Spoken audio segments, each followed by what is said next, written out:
How to add a phone number on your Facebook profile. Hello guys, today I will show you how to do this. Just make sure that you like and subscribe in our channel. So let's start. First you will just go and open your Facebook. And after this, when your Facebook is open, you have to go to this three line here.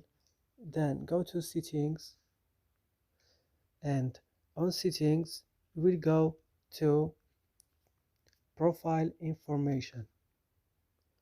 And then on profile information you will go